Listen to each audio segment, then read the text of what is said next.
नमो भगवते वासुदेवाय नमो नमः। ब्रह्मानंदं परम सुखदं कैवल्यं ज्ञानमूर्ते। એટલે ખેડ્યા વિના પાકે તેવા અનાજ વગેરેથી નિર્વાહ કરનારા, બાલ ખીલીએ એટલે નવું અન્ન મળ્યા પછી જૂનું અન્ન તજી દેનારા, ઓદુબર એટલે સવારમાં ઉઠી પોતે જે દિશા પેલી દેખે એ દિશામાં ચાલ્યું જવું, કોઈ દિશાનું એને બંધન નહીં એવા, અને ત્યાંથી જે કંઈ ફલાદી મળે તેથી જીવનારા, ફેનપ એટલે પડેલા ફલાદીથી જીવનારા. એવી રીતે ચાર પ્રકારના ગ્રસ્તાશ્રમ ભોગવી વનમાં વસનારા, તથા કુટીચક એટલે પોતાના આશ્રમને ઉચિત કર્મ કરનારા, બહુદક એટલે કર્મને ગૌણપણે કરનારા, મુખ્યપણે જ્ઞાન સંપાદન કરનારા, અંશ એટલે જ્ઞાનના અભ્યાસમાં લાગેલા, અને નિષ્ક્રિય એટલે તત્વનિષ્ઠ. જે ચાર પ્રકારના સંન્યાસીઓ બ્રહ્માના પૂર્વાદિ મુખમાંથી ઉત્પન્ન થયેલા છે,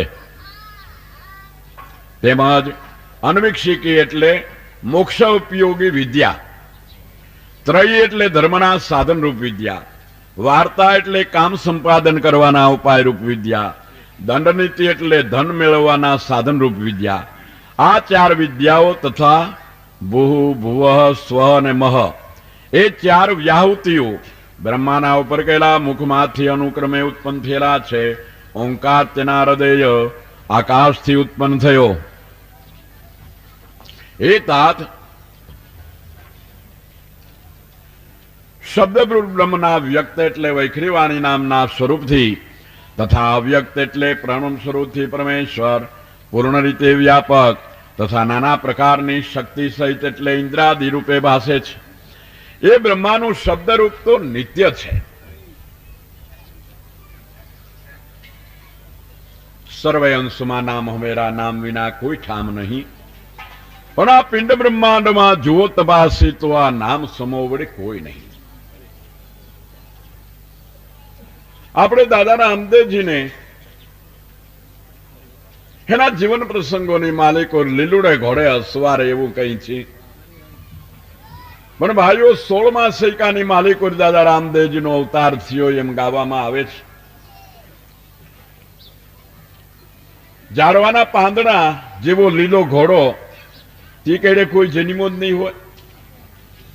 દાદા રામદેવજી જેવાના ઘોડાનો વંશ વયો ગયો. રાતા ઘોડા, કાળા ઘોડા, કાબરા ઘોડા, ધોળા ઘોડા, એ બધાય ઘોડા. પણ આ પાંદડા જેવો લીલો ઘોડો કોઈ તમે જોયો છે? અને ઘોડો જુઓ તો કદાચ લીલી અટલસ લઈને લુગડાનો શીવડાવો તો થાય. ત્યારે શું લીલુડે ઘોડે અસવાર એ વાત ખોટી છે કે નાના સાચી છે? લીલુડો ઘોડો એટલે વાયુનો રંગ લીલો છે. દાદા રામદેવજી એટલે કોઈ દેહરૂપની વાત નથી, પણ અખંડ સ્વરૂપે જે શબ્દનાથ સ્વરૂપે દાદા રામદેવજી રહેલા છે, તે પોતે પવનરૂપી ઘોડા ઉપર લીલુડે ઘોડે કાયમને માટે અત્યારે અસવાર છે. મહાપુરુષો ભગવાનના અવતારો કે આ કથામાં ગવાતા નામો તે કોઈ આગળ થઈ ગયા ને અત્યારે નથી એવું માનવું નહીં. જો થઈ ગયા એવું માનતા હોય તો હું એમ કહું છું કે આપણે નાસ્તિક છીએ. ભગવાનને થઈ ગયા એવું કહેવાય જ નહીં. કારણ કે જે સર્વકાળ છે ને છે, તો આ જગત ન હોય. જેમ ઘાટની માલિકોથી સોનું કાઢી લ્યો, હે આ ટૂપીઓ છે ને, આ વીટી છે ને, આ લાકીટ છે ને, આ મોરહાર છે, આ મોરહારમાંથી સોનું બધું કાઢી લ્યો તો મોરહાર રીએ ખરો? પણ સોનાની કંઠી સુવર્ણ વિયોગે નિષ્દિન ઉદાસ હોતે, ભૂપ ભયો ભિખારી ઘેનમાં ઘોર અજ્ઞાન ને ઓથે. હે સોનાની કંઠી કે મેં તો કોઈ દી સોનું ન જોયું. હે હે સુવર્ણ કેવું હોય એ તો મને કયો. હે સાંભળનાર કે ભૂંડી, તું આખી સોનાની જ છો, ઉપર નીચે અંદર બહાર તું સોનું જ છો. કે ના ના, હું તો કંઠી છું. કે પણ આ તો ઘાટ ઘડાણો, ન્યાથી આ વાત વંઠી છે. હે નકર તું ખરેખર સોનું છો.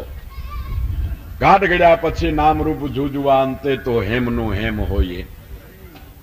એટલે જગતમાંથી જો ઈશ્વર કાઢી લ્યો તો જગત એવી કોઈ ચીજ જ નથી. અત્યારે જે ચર્મચક્ષુથી પણ તમે જે ઘાટ રંગ રૂપ આકાર જુઓ છો, તે આગળ વર્ણન કરવા મુજબ ભગવાનનું વૈરાટ સ્વરૂપ, સગુણ સાકાર સ્વરૂપ ખીલી રહ્યું છે. એમાંથી ઈશ્વર કાઢી લ્યો તો નથી આકાશ, નથી પૃથ્વી, નથી પાંચ તત્વનો પ્રકાશ.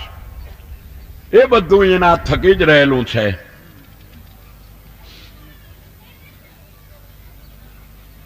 હે કૌરવ, પોતાના પુત્ર ઋષિઓ ઘણા વીર્યવાન હતા, છતાં તેની સૃષ્ટિનો વિસ્તાર નથી એમ જાણી ફરી બ્રહ્માએ પોતાના મનમાં વિચાર્યું, કરે હું નિત્ય સૃષ્ટિના કામમાં મંડેલો છું, તો પણ હજી પ્રજા વૃદ્ધિ પામતી નથી, માટે નક્કી આ કામમાં દૈવ પ્રતિબંધક છે. એવી રીતે યોગ્ય વિચાર કરે છે અને શુભદેવની વાટ જુએ છે. તેટલામાં બ્રહ્માના શરીરમાંથી એક સ્ત્રી અને પુરુષ એવું એક જોડકું ઉત્પન્ન થયું, જેને કાય એમ કહેવાય છે. કાય એ શબ્દનો અર્થ બ્રહ્માનું આ બે પ્રકારનું શરીર છે એમ કીધું. એક શરીર સ્ત્રી સ્વરૂપે છે, એક શરીર પુરુષ સ્વરૂપે છે. એ બે પ્રકારના રૂપથી સ્ત્રી પુરુષનું જોડવું બન્યું. તેમાં પુરુષ સ્વયંભૂ મનુ થયા તથા સ્ત્રી હતી તે મહાત્મા સ્વયંભૂ મનુની શત્રુપા નામની સ્ત્રી બની. મનુષ્ય માત્રના મૂળ પુરુષ અને સર્વના પિતા. આ સૃષ્ટિમાં પહેલા વેલા મનુષ્યો કોણ? કે સ્વયંભૂ મનુ અને શત્રુપા રાણી. આપણે બધા જ તેનો વિસ્તાર. આ સમયથી સ્ત્રી પુરુષના મૈથુન ધર્મની પ્રજામાં વધારો થયો. હે સત્પુરુષમાં શ્રેષ્ઠ વિદુર, તે સ્વયંભૂ મનુએ શત્રુપા નામે સ્ત્રીથી 5 સંતાન ઉત્પન્ન કર્યા. તેમાં પ્રિયવ્રત અને ઉતાનપાદ નામના 2 પુત્ર થયા, તથા આકુતિ, દેવહૂતિ તથા પ્રસૂતિ નામની 3 કન્યાઓ થઈ. મોટી આકુતિ નામની પુત્રી રુચિને પરણાવી વચલી દેવહૂતિ નામની કન્યાનો કરદમ ઋષિ સાથે વિવાહ કર્યો, તથા નાની જે પ્રસૂતિ હતી તે દક્ષને આપી. આ કન્યાઓની સંતતિથી જગત આખું ભરાઈ ગયું. इति श्रीमन् महापुराण भागवत दशम स्कंद तृतीय स्कंद 12 अध्याय संपूर्ण। बोलो श्री गिरिराज धरन की जय, द्वारिकाधीश की जय, सदगुरुदेव की जय। सुखदेव जी કહે છે, રાજા कहता कथा કહેતા એવા મૈત્રેય ઋષિની અતિશય પવિત્ર વાણી સાંભળીને ભગવાનની કથામાં આદરવાળા વિદુરજીએ ફરીને પૂછ્યું. વિદુર કહે છે કે હે મુનિ, બ્રહ્માના પ્રિય પુત્ર ચક્રવર્તી સ્વયંભૂ મનુએ પોતાની વાલી શત્રુપાને પામીને શું કર્યું, એ પણ અમને કૃપા કરી અને સંભળાવો.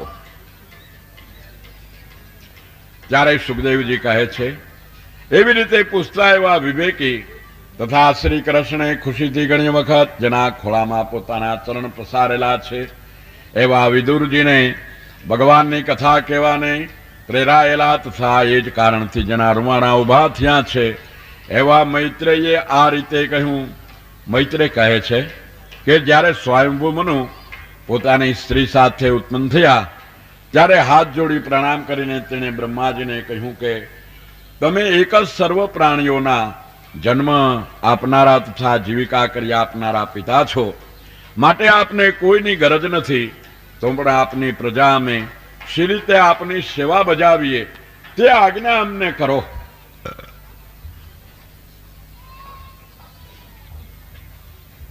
ત્યારે બ્રહ્મા કહે છે, પુત્ર, હું તારી ઉપર પ્રસન્ન થયો છું. તમારા બેનું કલ્યાણ થાઓ, કારણ કે તે નિષ્કપટપણે મને કાંઈ કામ બતાવો એવું સામેથી પૂછ્યું.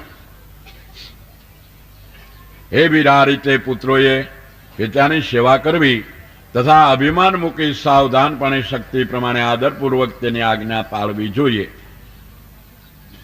સાચા પુત્રો એ જ છે કે પોતાના પિતાની આજ્ઞાની માલિકો રહે છે, કોઈ પણ પ્રલોભનથી નહીં, પણ સાચા હૃદયના ભાવથી. જે સત્ય પુત્રો છે તે પિતાનું ચિંતવું કરે છે, હજી ચિંતનમાં આવે ત્યાં તરત જ તૈયાર કરી દે છે. બીજા નંબરનો પુત્ર એ છે કે ચિંધ્યા પછી તરત ભાવથી કરે છે. ત્રીજી પ્રકારનો પુત્ર એ છે કે ચિંધ્યા પછી પોતાની સગવડે કરે છે.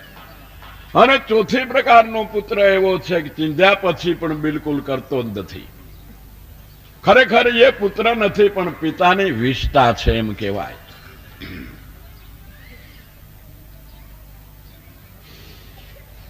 મનુ કહે છે, પાપને નાશ કરનાર હું ભગવાનની આજ્ઞામાં વર્તીશ, પણ હે પ્રભુ, અહીં બને અને પ્રજાને રહેવાનું પેલા સ્થાન બતાવો. હે દેવ, સર્વ પ્રાણીઓનું રહેવાનું સ્થાન પૃથ્વી તો પ્રલયના જળમાં બુડી ગઈ છે, તે પૃથ્વી દેવીને બહાર કાઢવાનો પ્રયત્ન આપ કરો. મૈત્રેય કહે છે, બ્રહ્મા તો એવી જ રીતે જળમાં બુડેલી પૃથ્વીને જોઈને કે માને હું ઉપર લાવીશ, એ રીતે ઘણી વાર સુધી વિચાર કરવાને લાગ્યા. હું સૃષ્ટિ કરવાને તૈયાર થયો, ત્યાં જ પાણીએ બોળેલી પૃથ્વી રસાતળમાં ચાલી ગઈ. હવે ઈશ્વરે સૃષ્ટિ કરવામાં જોડેલા એવા અમોએ શું કરવું? જે ભગવાનના હૃદયથી હું થયો છું તે ઈશ્વર મારું કામ પાર પાડો.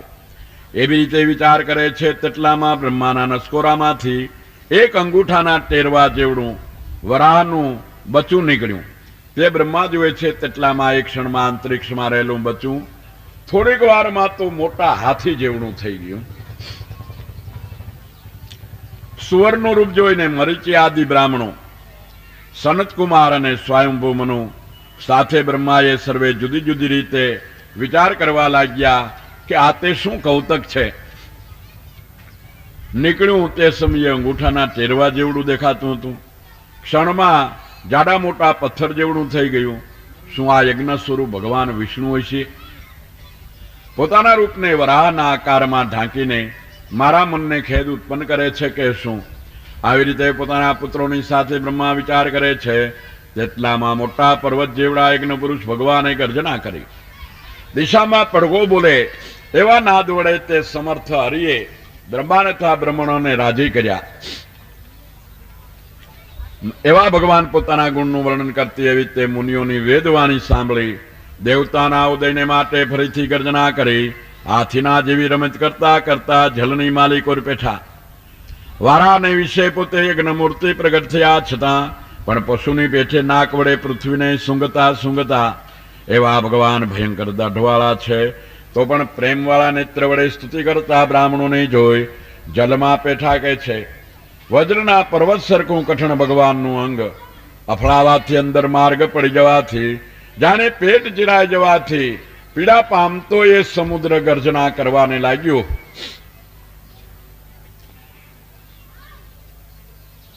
હે ભગવાન, રક્ષણ કરો, રક્ષણ કરો. એ પ્રમાણે ભગવાનની સ્તુતિ કરવાને લાગ્યો. ભગવાને પોતાની દાઢ વડે પૃથ્વીને રસાતલથી લઈ બહાર નીકળ્યા. ઘણા સુશોભિત દેખાય છે. તેટલામાં ગદા લઈને સામા આવતા હતા. સામી ગદા ફેંકતા અસહ્ય પરાક્રમવાળા હિરણાક્ષ દૈત્યને અત્યંત કોપેલા ભગવાને સિંહ જેમ હાથીને મારે તેમ રમત માત્રમાં મારી નાખ્યો હતો.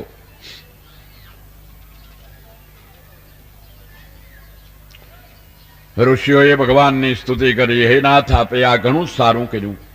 આપનો સર્વત્ર જય થાઓ, જય થાઓ. વેદરૂપ શરીરને ધુણાવતા એવા ભગવાને અમે નમસ્કાર કરીએ છીએ, જેના કાનના છિદ્રોમાં ચમસ એટલે સોમરસ ભરવાના પાત્રો રહેલા છે, જેના મુખમાં પાશિત્ર એટલે બ્રહ્માનો ભાગ મૂકવાનું ઠામ રહેલું છે. સોમરસ વાળા તથા સોમરસ વગરના યજ્ઞ સ્વરૂપ એવા આપનું બંધન યજ્ઞનું અનુષ્ઠાન છે.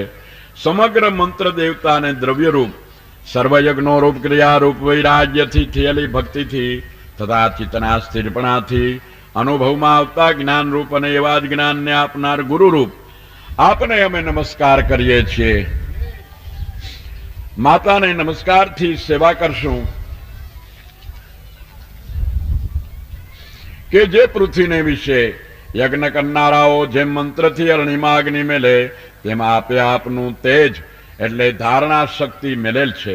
એ સમર્થ પ્રભુ રસાતલમાં જતી રહેલી પૃથ્વીને આપે બહાર કાઢી એ આપના વિના બીજો કોણ કરી શકે એમ છે. મોક્ષરૂપ પરમ પુરુષાર્થને જાણનારો બીજો કયો પુરુષ પૂર્વે થયેલી જન્મ મરણને ટાળનારી ભગવાનની કથારૂપ અમૃતને ન પીએ, સારી રીતે પીને તેનો ત્યાગ પણ કેમ કરી શકે. એટલે શ્રીમન મહાપુરાણ ભાગવત તૃતીય સ્કંદ 13 અધ્યાય સંપૂર્ણ. બોલો શ્રી ગિરિરાજ ધરન કી જય, દ્વારિકાધીશ કી જય, સદગુરુદેવ કી જય. વિદુરજી પૂછે છે, હે મુનિમાં શ્રેષ્ઠ મૈત્રેય, યજ્ઞમૂર્તિ તેજ વરા ભગવાને આદિદૈત્ય હિરણાક્ષને મારી નાખ્યો એમ આપે સાંભળેલું છે. તો હે બ્રહ્મન, લીલાથી પોતાની દાઢના અગ્રભાગથી પૃથ્વીનો ઉદ્ધાર કરનારા તે વરા ભગવાનનું ને દૈત્યના રાજા હિરણાક્ષનું શા કારણને લીધે યુદ્ધ થયું એ પણ કથા અમે સાંભળવાને ઈચ્છીએ છીએ. કૃપા કરીને કહો.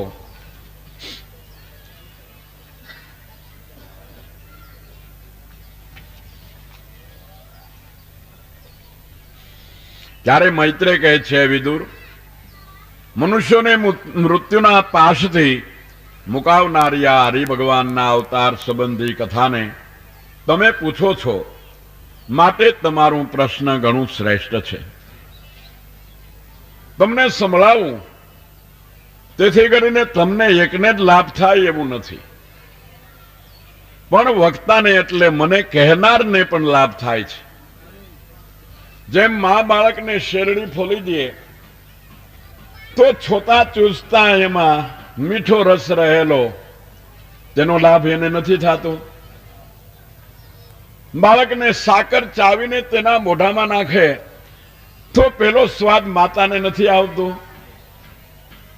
એમ વક્તા પણ જો મોક્ષ માર્ગી હોય અને જ્ઞાનને પચાવનાર હોય, યથાર્થ સમજણી ભરેલી હોય તો જમાડતા અને જમાડતા સાથે જમતો પણ જાય છે. બાકી તો કેટલાય શીખ્યા શૂન્યા જ્ઞાન બતાવત પારકી પૂંજીથી કરત વેપારા, ઉઠત બકટ ઠોર ચડાવે લડે સિપાઈ ઓર જુજે પિંજારા, ઓરનકુ પરમોદ દેવ પણ પોતાના દીપક નીચે દિશે અંધિયારા, લાલ કહે ગેબ કી બાત કુદરત જાને, કુદરત કો જાને કોઈ જાનન હારા. તો એને આનંદ નથી, પણ જે આ રસને પીનારા છે અને પાનારા છે તેને પાવામાં પણ પીવાનો આનંદ રહેલો છે. હે વિદુરજી, એક દિવસ સંતાનની ઈચ્છાવાળાને કામેથી પીડાતા દક્ષ પ્રજાપતિના પુત્રી દિતિએ યજ્ઞ પુરુષ ભગવાન અગ્નિનું દૂધથી યજન કરી સૂર્યાસ્ત થવાને સમયે યજ્ઞશાળામાં બેઠેલા એકાગ્રચિત્ત વાળાને મરીચી ઋષિના પુત્ર પોતાના પતિ કશ્યપ ઋષિને નીચે પ્રમાણે કહ્યું.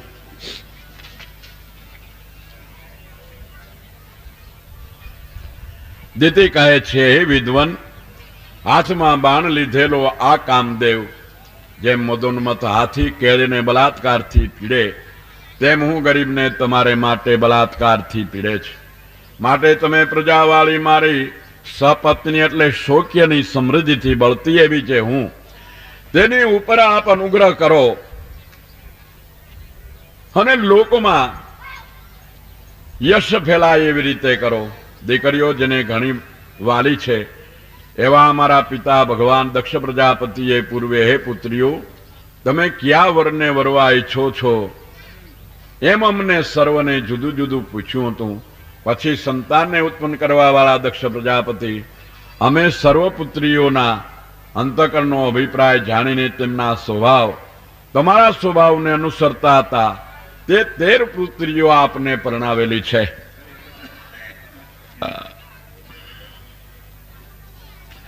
માટે હે પ્રિય પતિ, મારી ઈચ્છા તમે પૂર્ણ કરો, કેમ કે મહાપુરુષ તમારા જેવા મોટા પુરુષોની પાસે દુઃખથી પીડાતા પ્રાણીઓનું શરણે આવવું કદી નિષ્ફળ થતું નથી. હે વીર વિદુરજી, એ પ્રમાણે બહુ બોલતી એવી વૃદ્ધિ પામેલા કામને લીધે જેને મોહ ઉત્પન્ન થયેલો છે અને દિન એવી પોતાની સ્ત્રી દીતીને કશ્યપ ઋષિ પોતાની વાણીથી સમજાવવા લાગ્યા. હે ભીરુ, જે તું ઈચ્છા કરે છે તે ઈચ્છા હું પૂરી કરીશ, કારણ કે જેનાથી ધર્માર્થ અને કામ એ ત્રણ પુરુષાર્થની સિદ્ધિ થાય એવી પોતાની સ્ત્રીનું ઈચ્છિત કોણ ન કરે. સ્ત્રીવાળો પુરુષ પોતાના ગ્રસ્ત આશ્રમથી સંન્યાસ આદિ આશ્રમો વાળાને અનાદિદાન આપી દુઃખના સમુદ્રથી તારે છે, અને પોતે પણ જેમ વહાણથી સમુદ્રને તરી જાય તેમ દુઃખરૂપ સમુદ્રને તરી જાય છે. હે સાધ્વી સ્ત્રી, આ સંધ્યાકાળના સમયને જવા દો.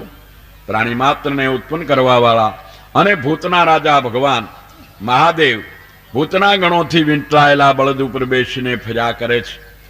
જેના શુદ્ધ આચરણોની અવિદ્યારૂપ પડદો ભેદવાની ઈચ્છાવાળા વિદ્વાન પુરુષો સ્તુતિ કરે છે, જેની બરોબરી અથવા અધિક કોઈ નહીં, છતાં પણ સત્પુરુષોની ગતિરૂપ જે મહાદેવ પિશાચોની સાથે ફર્યા કરે છે. જે પુરુષો વસ્ત્ર, પુષ્પ, ઘરેણા અને ચંદનાદિ લેપનથી કૂતરા આદિ પશુઓના ભક્ષરૂપ પોતાના શરીરને આત્મા માનીને તેને લડાવે છે, તે અભાગીને ઈશ્વરના અભિપ્રાયને ન જાણનારા જ્ઞાની લોકો જ પોતાના સ્વરૂપના આનંદમાં મગ્ન એવા જે મહાદેવજીના આચરણની મશ્કરી કરે છે. તે દેવ અને તારા દેર મહાદેવ ચંદ્ર, સૂર્ય અને અગ્નિરૂપ ત્રિનેત્રથી આ સમયે દેખે છે. ઓહો, પરમેશ્વરનું ચરિત્ર કેવું અકૃત્ય છે કે બ્રહ્માદિ દેવતાઓ પણ જેની કરેલી મર્યાદાને પાળે છે, ત્યારે મનુષ્ય એક જ એવું પ્રાણી છે કે જે મર્યાદામાં સમજતું નથી, મર્યાદાને ભાંગીને ભૂકો કરી નાખે છે. સારાંશ કે આ સમય યોગ્ય ન હોવાથી તું થોડી વાર જાળવી જા. મૈત્રેય કહે છે પ્રમાણે પોતાના પતિએ અભિપ્રાય જણાવ્યા છતાં કામદેવથી જેના ઇન્દ્રિયો વ્યાકુળ થયેલા છે એવા દિતિએ વેશ્યાની પેઠે નિર્લજપણે બલાત્કારથી પતિ સંગ કર્યો. દીદી કહે છે, હે બ્રહ્મન, જેનો મેં અપરાધ કરેલો છે એવા પ્રાણી માત્રના પતિ ભૂતોના સ્વામી મહાદેવજી, મારા ગર્ભનો વધ કરશોમાં એટલું જ આપની પાસે માગું છું. કારણ કે અંધ બનેલું માણસ આગળ પાછળ ઉપર કે નીચે સાક્ષી સ્વરૂપે રહેલા એવા કોઈ પણ દેવને દેખતા નથી અને મનની ઈચ્છા મુજબ આ આચરણોને કરે છે.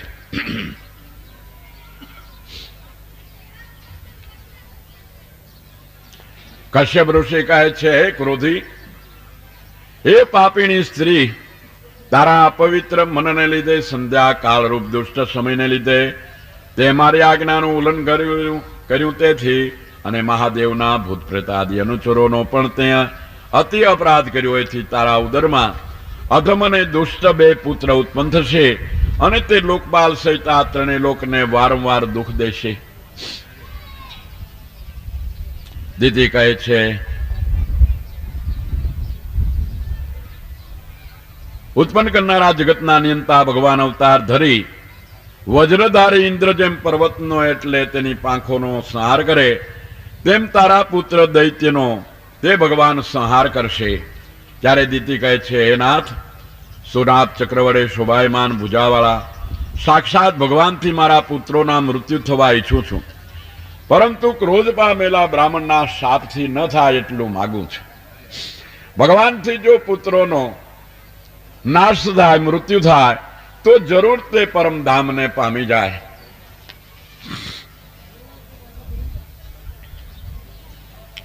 કશ્યપ કહે છે, કરેલા અપરાધથી થયેલા શોકને લીધે તમને પસ્તાવો થયો એ ઘણું સારું થયું છે, અથવા એવો વિવેક પણ તમને તુરત જ થયો. ભગવાનનું ઘણું માન રાખો છો તથા મહાદેવનો અને મારો આદર કરો છો. આટલા કારણથી તમારા પૌત્રોમાંથી એક પૌત્ર સત્પુરુષોએ પણ માનવાને યોગ્ય ઉત્પન્ન થશે, એ મારો આશીર્વાદ છે. મહાભગવતી મહાનુભાવ અને મોટા પુરુષોમાં પણ અત્યંત મોટા એવા તમારા પૌત્ર વૃદ્ધિ પામેલી ભક્તિથી શોધેલા પોતાના ચિત્તમાં પરમેશ્વરને ધ્યાન કરી પોતાના દેહાદિમાંથી અભિમાનનો ત્યાગ કરશે. પ્રહલાદની વાત કરી કે આવું મહાન પુરુષ તમારા કુળની માલિકો થશે કે જે તમારી 7 પેઢીને નરકમાંથી કાઢી અને ભગવાનના ચરણમાં લઈ જાય છે. મૈત્રેય કહે છે પોતાના પૌત્રને એટલે દીકરાના દીકરાને ભગવત ભક્ત થવાનું સાંભળીને દિતિ અત્યંત પ્રસન્ન થયા અને પોતાના 2 પુત્રનું કૃષ્ણ ભગવાનથી મૃત્યુ સાંભળી ને ભગવાનની સાથે યુદ્ધ થઈ મૃત્યુ થશે તો તેની કીર્તિ અને સદગતિ થશે એમ વિચારી દિતિ પણ મનમાં રાજી થયા. એથી શ્રીમન્ મહાપુરાણ ભાગવત તૃતીય સ્કંદ 14મો અધ્યાય સંપૂર્ણ. બોલો શ્રી ગિરિરાજ ધરન કી જય. મૈત્રેય કહે છે દેવતાઓને પીડા થવાની શંકાથી દિતિએ પારકાના તેજને નાશ કરનારું કશ્યપનું વીર્ય 100 વર્ષ સુધી ધારણ કરી રાખ્યું. તે દિતિના ગર્ભના તેજથી લોકોમાં અંધારું થઈ ગયું. ત્યારે જેમનું કાંઈ પણ ચાલ્યું નહીં એવા ઇન્દ્રાદિ લોકપાલોએ દિશાઓમાં અંધકાર પસરી જવાની વાત બ્રહ્મા પાસે નિવેદન કરી. તે સાંભળીને બ્રહ્મા કહે છે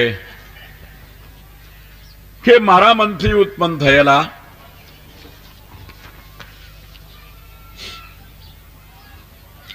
તમારી પહેલા ઉત્પન્ન થયેલા અને લોક સુખમાં ઈચ્છા રહિત એવા સનકાદિ પુત્રો આકાશ માર્ગે લોકોમાં ફરતા હતા. આ અંધારું થવાનું કારણ આ અસુરોના જન્મનું બીજું પણ કારણ કહેવામાં આવે છે.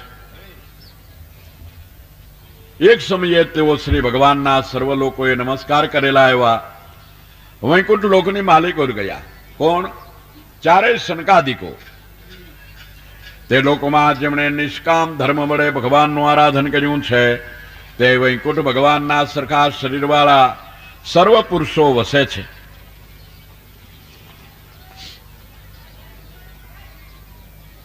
તે વૈકુંઠ લોક હરિભગવાનના ચરણમાં માત્ર પ્રણામ કરવાથી જોવામાં આવેલા વૈડૂર્ય મણિ અને મરકત મણિથી જડેલા સુવર્ણમય વિમાનોથી ખીચોખીચ ભરેલો છે.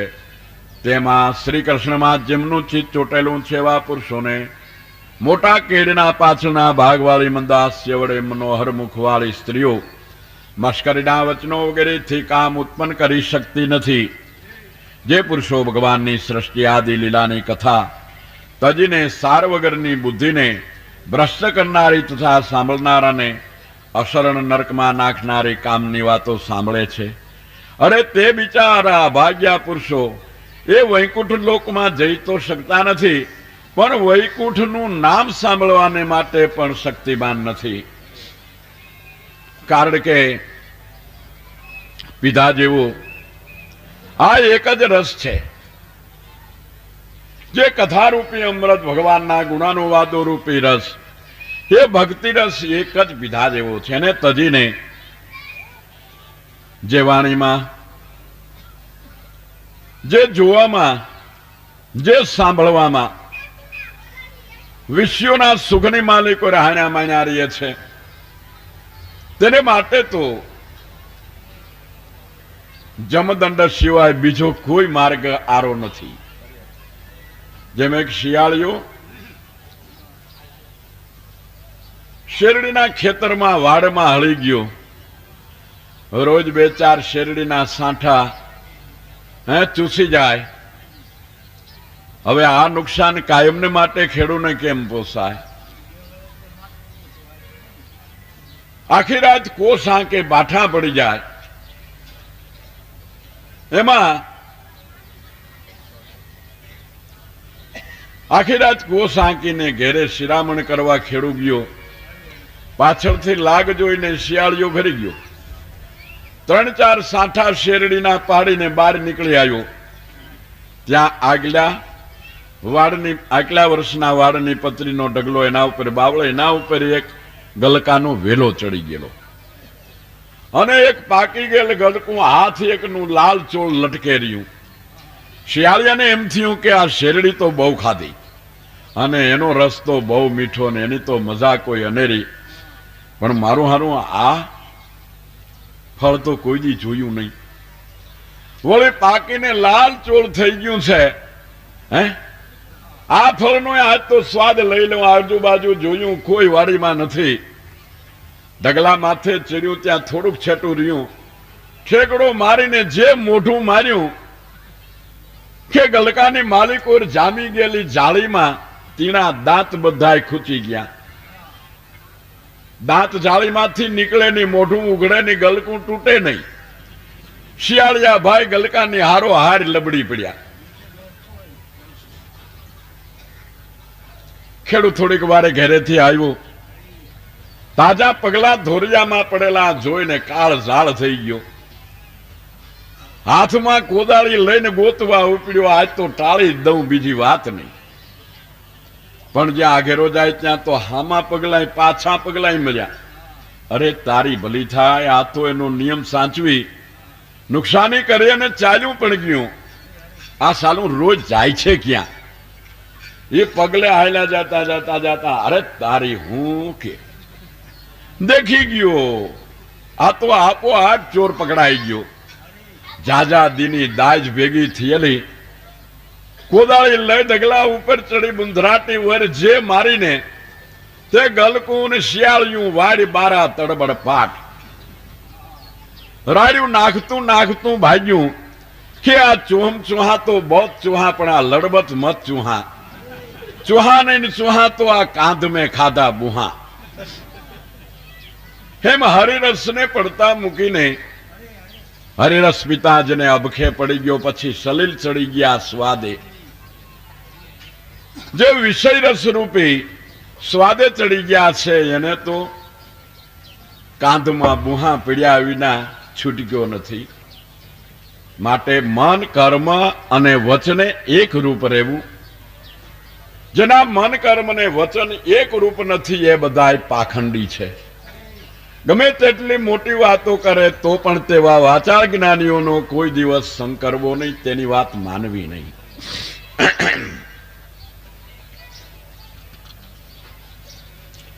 ભગવાનના સ્વભાવથી ઉલટો જેમનો સ્વભાવ છે એવા તે ભગવાનના પ્રત્યાહારીઓએ વસ્ત્ર વગરના વ્રત છતાં પણ 5 વર્ષની ઉંમરના લાગતા આત્મતત્વને જાણનારા, જેને રોકવા યોગ્ય નથી એવા 4 શનકાદિકોને એ 2 દ્વારપાળોએ રોક્યા, ઉભા રાખ્યા.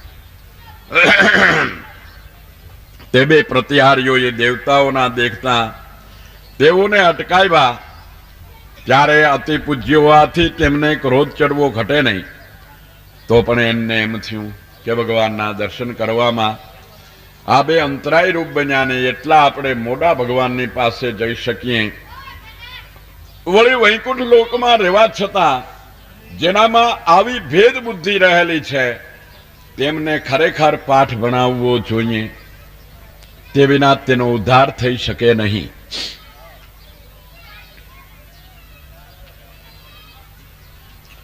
ત્યારે સનકાદિકો કહે છે કે વૈકુંઠ ભગવાનના ચાકર એવા તમે બેયનું આ સમયે શું શુભ કરવું ઉચિત છે તે વિશે અમે વિચાર કરીએ. તમે પરમાત્માથી બીજા જુદા છે એમ દ્વૈત બુદ્ધિ કરી, માટે અહીંથી જ્યાં ભેદ બુદ્ધિ કરનારા કામ, ક્રોધ તથા લોભ એ મોટા શત્રુઓ છે તે લોકની માલિકો તમે જઈ પડો.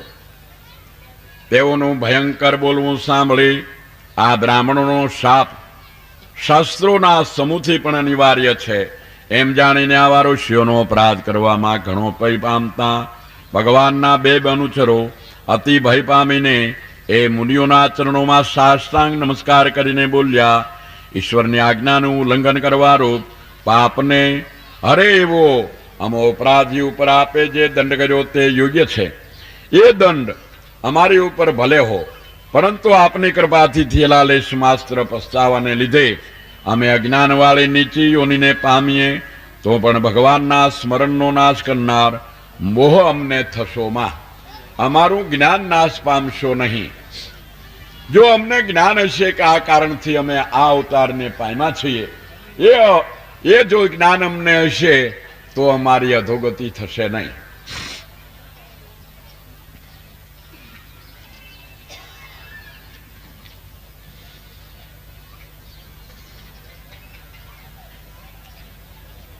એવા સમાધિમાં ધ્યાન કરવા યોગ્ય પ્રત્યક્ષ પધારેલા ભગવાનના મુનિઓએ દર્શન કર્યા. દર્શન કરવાથી જેમના નેત્રો તૃપ્તિ નથી પામ્યા એવા તે મુનિઓએ આનંદથી મસ્તક વડે પ્રણામ કર્યા. આંખોને આનંદ આપનાર તથા બીજાને ન મળે એવી સ્વાભાવિક આઠણીમાં આદિ સિદ્ધિવાળા પુરુષના રૂપને દેખાડતા ભગવાનની મુનિઓએ નીચે પ્રમાણે સ્તુતિ કરી. સનતકુમાર કહે છે, હે અનંત, જે આપ સર્વના તે મધુરાત્માના પણ હૃદયમાં રહ્યા છતાં તેમના જાણવામાં નથી આવતા, તે હમણાં જ અમારી નજરની સામે આવ્યા છો.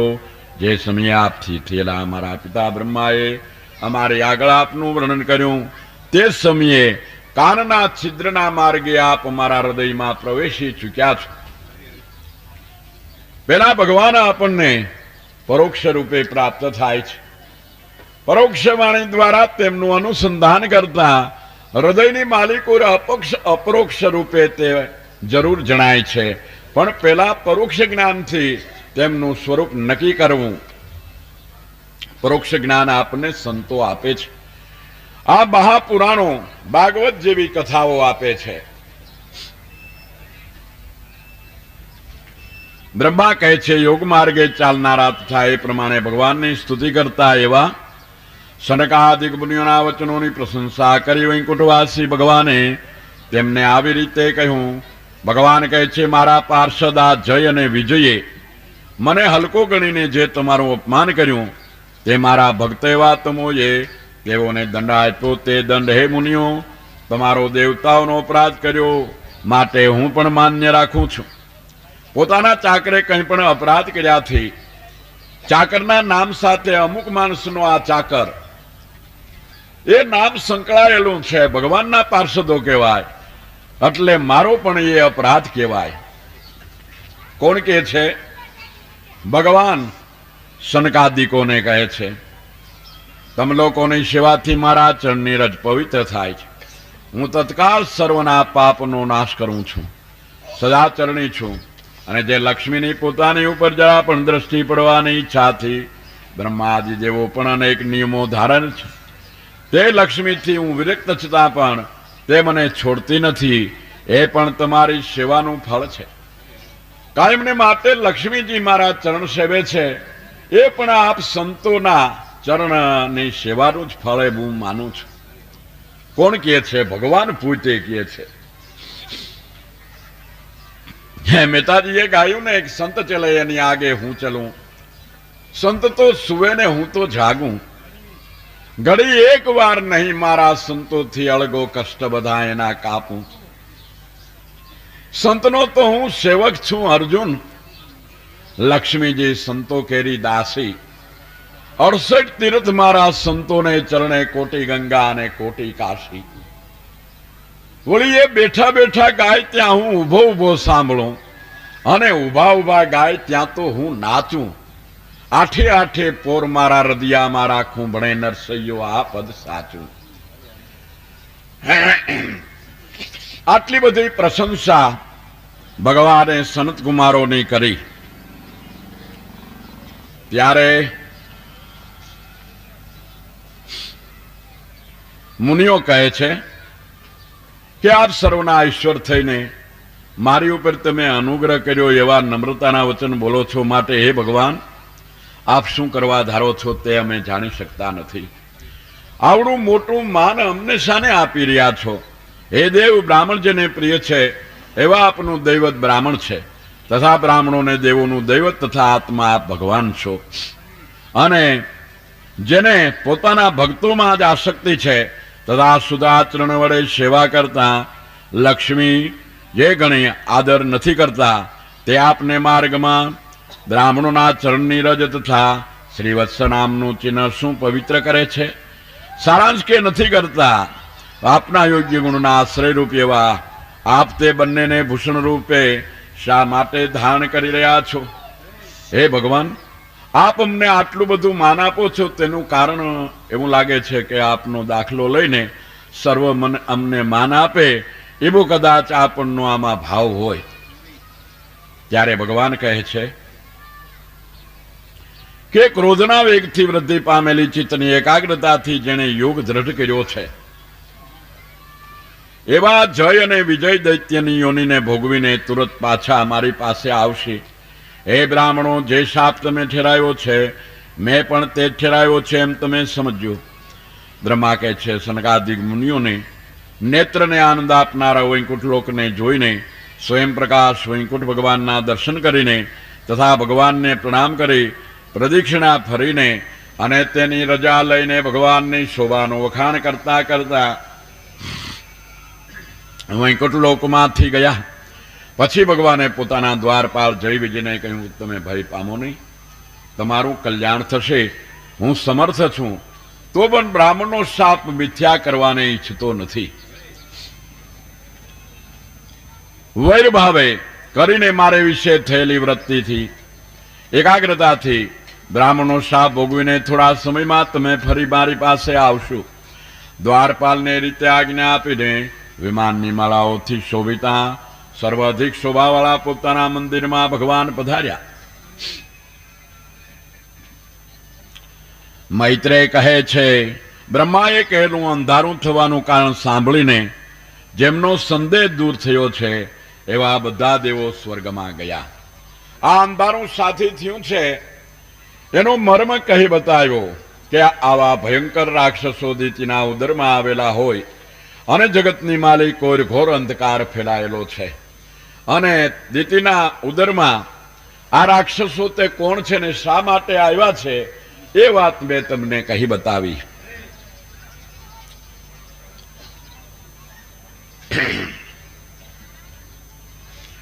જેમ રાહુએ ગળેલા સૂર્યચંદ્રને ફરતા કુંડાળા પડતા હતા, વાદળા વિનાશ સમયે ગર્જના થતી હતી, ગુફામાંથી રથ ચાલતો હોય તેવો ગડગડાટ થતો હતો, ગામડાઓમાં જેમના મોઢામાંથી બળતો અગ્નિ નીકળે છે એવી શિવાઓ શિયાળના થા ઘોડના શબ્દ સાથે અમંગળ સાદ કાઢતી હતી.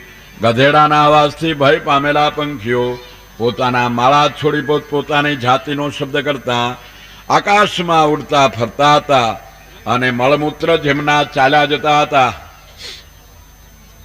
ગાયો પણ ભય પામી તેમને દોતા દૂધને બદલે લોહી નીકળતું હતું. આ વિના પણ કેટલા મોટા ઉત્પાતો આ જગતની માલિકો થઈ રહેલા હતા. પ્રજાએ ધાર્યું કે જરૂર હવે કાંઈક મહાપ્રલય થવાનો સમય આવ્યો લાગે છે. પ્રથમથી જેમનું પરાક્રમ પ્રસિદ્ધ છે એવા તે બે આદિ દૈત્યો પર્વતની પેઠે પથ્થર જેવા કઠણ શરીરથી વૃદ્ધિ પામ્યા. તેમના માથાના મુકુટની અણી આકાશને અડવાને લાગી. તેમના શરીરના વિસ્તારથી દિશાઓ રૂંધાયેલી દેખાય છે. ભુજાઓમાં બાજુબંધ શોભે છે. ચરણ વડે પગલે પગલે આ પૃથ્વીને કંપાવી રહેલા છે. કટી મેખલાવાળી કેડીવાળા બે ભાઈઓ સૂર્યને પણ ઓળંગીને જવાને લાગ્યા. પ્રજાપતિ કશ્યપે બને દીકરાના નામ પડ્યા. એ બેમાંથી પોતાના શરીરથી જે પ્રથમ ઉત્પન્ન થયો તેને હિરણ્યકશિપુ, દ્વિતીય જેને પ્રથમ જન્મ આપ્યો તેને હિરણાક્ષના નામથી જાણે છે. બ્રહ્માના વરદાનથી જેનું કોઈથી મૃત્યુ નથી એવા ઉદ્ધત હિરણ્યકશિપુ પોતાની ભુજાથી ત્રૈલોક્યને તેમના બાળકો સહિત વશ કર્યા. નિરંતર મોટા ભાઈનું હિત કરનાર હિરણાક્ષ હાથમાં ગદા લઈને યુદ્ધ કરતો, યુદ્ધને શોધતો લડાઈની ઈચ્છાથી સ્વર્ગમાં ગયો. ગરુડથી ભય પામી સર્પ સંતાઈ જાય તેમ ભય પામેલા દેવો સર્વે સંતાઈ ગયા. કરશે ભગવાન વરાહને જોઈને મોટી ગર્જના કરી. જે સમાગમ થયો પૃથ્વીને દાઢ ઉપર લઈ અને ધારણા શક્તિથી આ જળ ઉપર સ્થાપવાને માટે ભગવાને પ્રયાસ કર્યો ત્યારે આ દૈત્ય લડવાને માટે ફરતો ફરતો ત્યાં ગદા લઈને હાજર થયો. પવનના વેગથી આવતા મોજાઓને પોતાની લોઢાની ગદાએ કરી કાપતો ઘણા વર્ષ સુધી સમુદ્રમાં ફરેલો હતો. ત્યાં પાતાળના પાલનાર જળચર પ્રાણીના સ્વામી વરુણને જોઈ મશ્કરી કરી. નીચની પેઠે નમી જરા મોઢું મલકાવી હિરણાક્ષે બોલ્યો, અધિરાજા આપ મને યુદ્ધ આપો. આપ મોટા લોકપાલ કહેવાવ છો કાં? આપનો યશ બહુ મોટો છે. ઉન્મત્ત અને પોતાને શરીરમાં અન્નારાના પરાક્રમને નાશ કરનારા છો અને તમે પૂર્વે દૈત્યદાનવોને જીતીને રાજસુ યજ્ઞ પણ કર્યો છે. એ પ્રમાણે મદોન્મત્ત શત્રુએ પોતાની ઘણી મશ્કરી કરી. જ્યારે ભગવાન વરુણે કહ્યું કે ભાઈ અમે તો હવે વૃદ્ધ થયા છીએ અને પ્રવૃત્તિ માર્ગમાંથી નિવૃત્તિમાં આવેલા છીએ, કોઈ યુદ્ધને ઈચ્છતા નથી, પણ તને યુદ્ધમાં પ્રસન્ન કરે હે એવો ભગવાન મળી રહેશે. તે ભગવાન તારી ઈચ્છા પૂરી કરશે.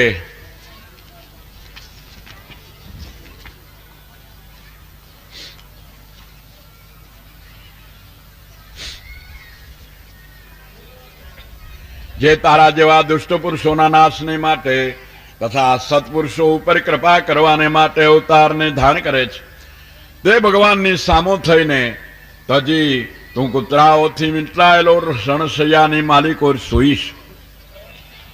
મૈત્રે કહે છે, વિદુર આ પ્રમાણે વરુણે સંભળાવ્યું ત્યારે અતિ ક્રોધ મનવાળો છકી ગયેલો હિરણાક્ષ તું કૂતરાથી વીંટળાયેલો રણશૈયામાં સુઈશ એમને એવા વરુણના વચનોને તિરસ્કાર કરી ભગવાનના સમાચાર જાણી ઉતાવળથી ભગવાનને ગોતવાને માટે રસાતલમાં બેઠો.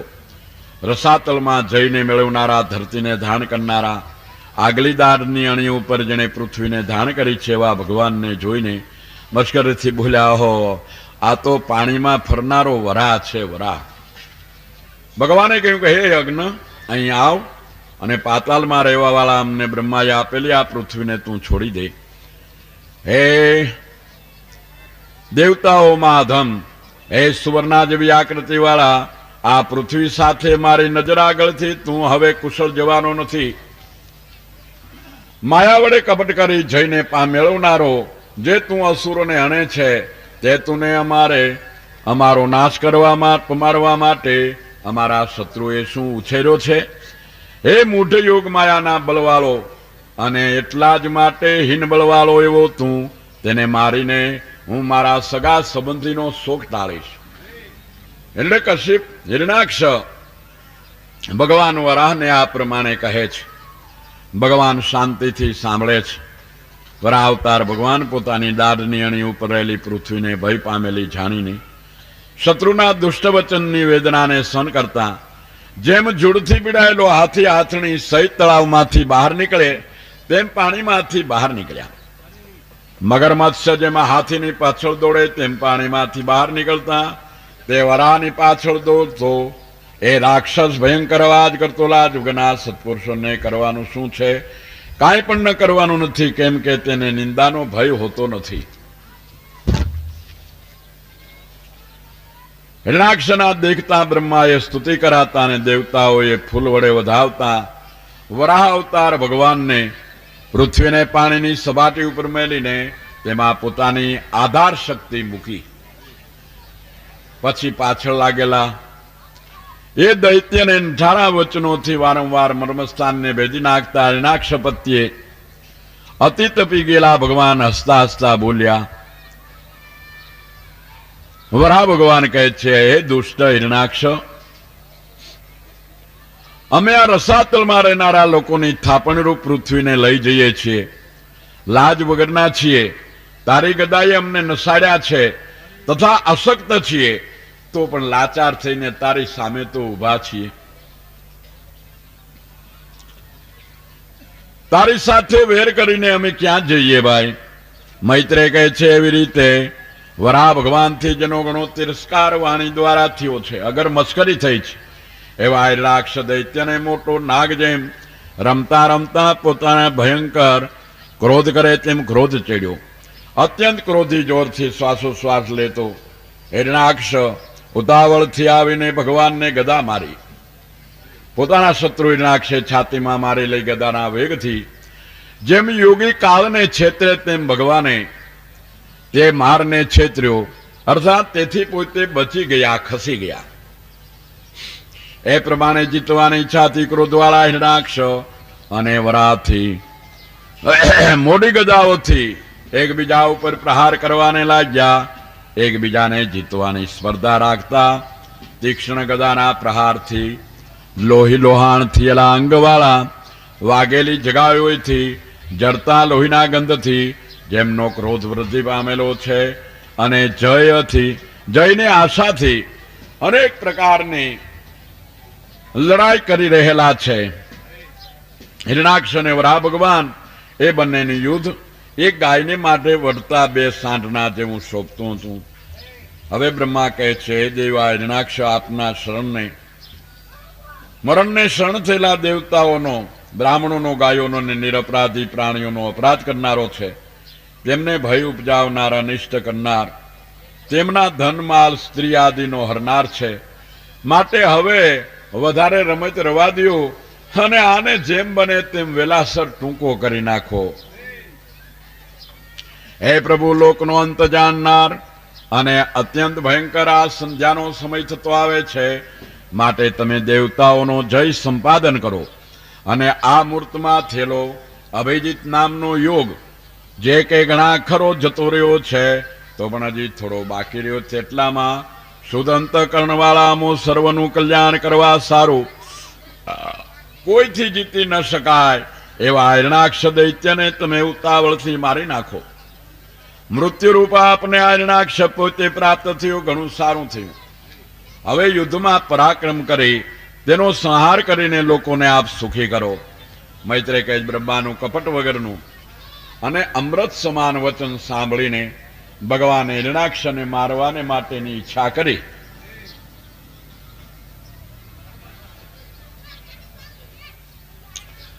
ભગવાને માન્ય રાખ્યું. સન્મુખ નિર્ભયપણે ફરતા શત્રુની દાઢી ઉપર બ્રહ્માની નાસિકાથી ઉત્પન્ન થયેલા ભગવાને ઠેક મારીને ગદા મારી. જોકે આ સમયે ભગવાનને મારવાનો લાગ એ દૈત્યને મળ્યો હતો, તો પણ યુદ્ધમાં ધર્મને માન આપતા, ભગવાનને કુપાવતા દૈત્યે આ યુદ્ધ વગરના શ્રી વરાહ ઉપર પ્રહાર કર્યો નહીં. ભગવાનના હાથમાંથી ગદા પડી જવાથી હાહાકાર થઈ ગયો. દૈત્યના ધર્મને ભગવાને માન આપ્યું અને પોતાના ચક્રને સંભાળ્યું. પોતાના પાર્ષદોમાં મુખ્ય એ અધમ દૈત્યની સાથે લડતા, જેના હાથમાં ચક્ર પણ ભય પામેલો હોય એવું જણાય છે, એવા ભગવાન વિષયના પ્રભાવને નહીં જાણતા દેવો વિચિત્ર વાણી બોલ્યા અને તેમણે કહ્યું કે, હે મહારાજ, આપનું કુશળ થાવો, આ દૈત્યને મારો. ભયંકર દાઢવાળા તથા રાતી ચોળા આંખ વડે જાણે કેમ સામા ઉભેલાને બાળતો હોય એવા હિરણાક્ષે ઠેક મારી. હવે તુને માર્યો એમ કહી ભગવાન તરફ ગદા ફેંકી. સ્વસ્થતાથી ઉભેલા ભગવાને તે ગદાને આવતી જોઈ જેમ નાગણીને ઝાલી લે તેમ લીલા વડે તે ગદાને ભગવાને જાલી લીધી. પોતાના પરાક્રમની હાનિ થઈ એ જોઈને દૈત્યને તેનાથી પણ વધારે ક્રોધ ચડ્યો.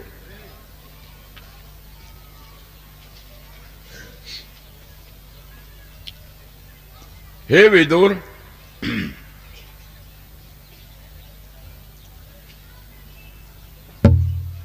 અત્યંત કોપેલો તે દૈત્ય સામો આવીને લક્ષ્મીયુત ભગવાનની પોળી છાતીમાં કઠણ મુઠ્ઠી મારી ગર્જના કરતો કરતો અંતર ધ્યાન થઈ ગયું.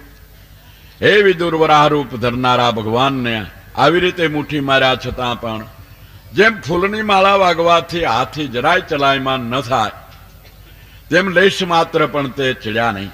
પછી યોગ માયાના સ્વામી ભગવાન ઉપર તે દૈત્ય અનેક માયા રચી, પણ આ તો માયાના પતિ હતા, તેની માયા ભગવાન પાસે ચાલી શકે ક્યાંથી?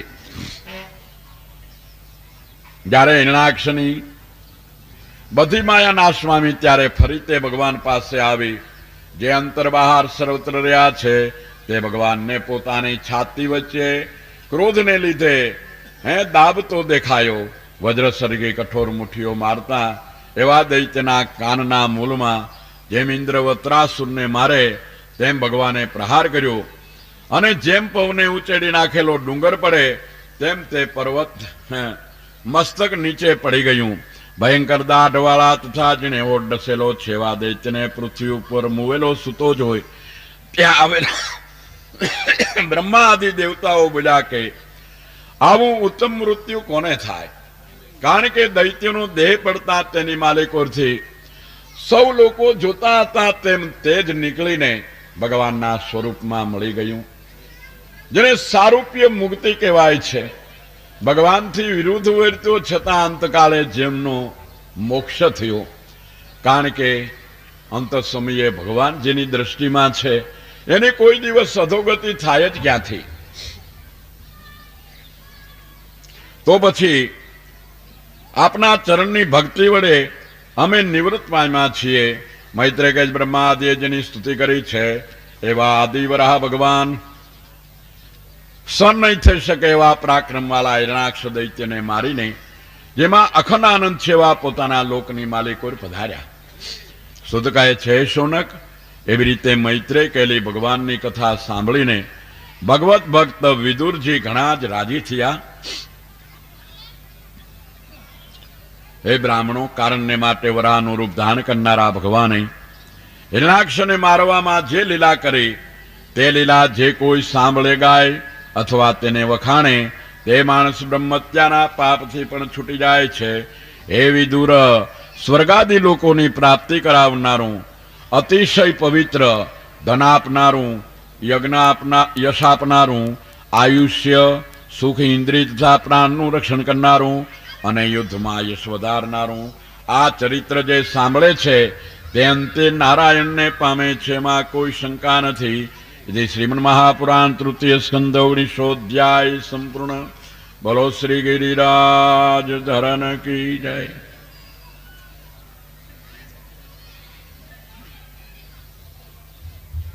શૌનક કહે છે, હે રોમહર્ષણના પુત્ર સુત, પૃથ્વીરૂપ સ્થાનને પામી સ્વયંભૂ મનુએ પ્રલય કાલે ઈશ્વરને વિશે લીન થઈ જવાથી પાછા નવા જન્મને પ્રાપ્ત થયેલા પ્રાણીઓને નીકળવાને ક્યાં ક્યાં દ્વારો ઉત્પન્ન કર્યા